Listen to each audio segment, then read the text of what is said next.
Okay, I'm going to take two complex numbers which are in standard form and write them in trig form, one where you have special angles and the other where you don't. Okay, so write z equals -2 minus 2 root 3i in trig form. So this is in the standard a plus bi. So our a is -2 and our b is -2 root 3. So if you represent that point with a graph, you're looking at -2, -2 root 3. All right. I strongly recommend drawing a rough sketch for all of these with the reference triangle because it really seems to make it easier. Okay, so if we draw in the reference triangle, there's the terminal side of the angle. Always draw to the x-axis.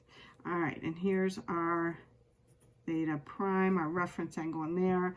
Okay, the adjacent side is -2. The opposite side is -2 root 3. Okay, so we need to find the trig form. So we're trying to find r cosine theta plus I sine theta. That's what we need. Okay, so you can look at the right triangle, and -2 squared plus -2 root 3 squared is equal to r squared with the Pythagorean theorem. So basically 4 plus 12 is equal to r squared. So r squared will be equal to 16, and so that leads you to r being 4. So that's the r value. And then far as cosine, we will know that the tangent of theta is going to be equal to b over a, or opposite over adjacent. So -2 root 3 divided by -2, which simplifies to be root 3. That's a special value, which you are supposed to recognize and know that it goes with a special angle.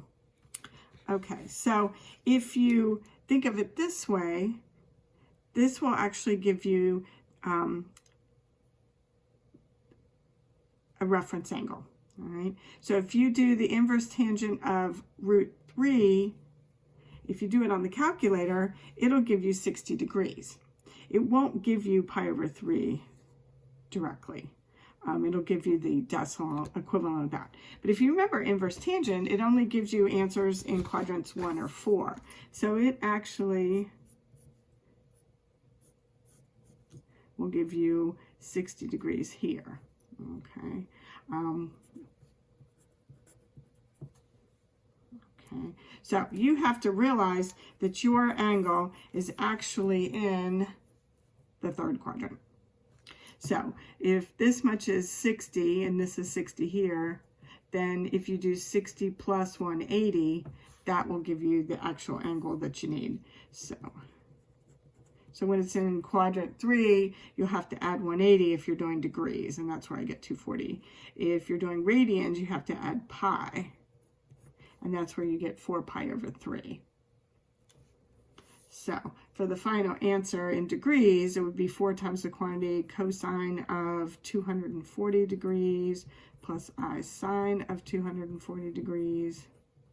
In radians, which is how they're going to do most of the problems, it'll be 4 cosine of 4 pi over 3 plus I sine of 4 pi over 3.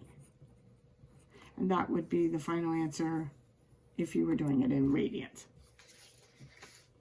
Now, just look at one that does not involve special angles or special values.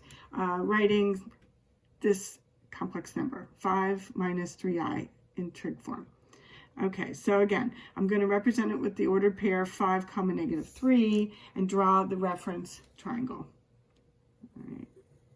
I find these reference triangles very handy. You can see that we are in quadrant 4. Okay, so the adjacent side will be 5. The opposite will be -3. The tangent of theta will be -3/5. And so then the reference angle that will be generated if you do your calculator will be -0.54. That's in radians. If you do it in degrees, -30.96 degrees. So it's naming this angle, but in a negative way, right? We're going to do all our final answers with positive ones.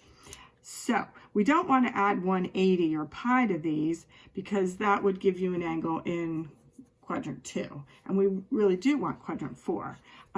So this is the right location. We just want a coterminal name. So we will add either 2 pi if you're doing radians or 360 if you're doing degrees.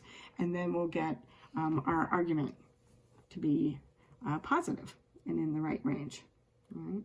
And then to get r, I'm going to use the Pythagorean theorem again. 5 squared plus negative 3 squared will equal r squared.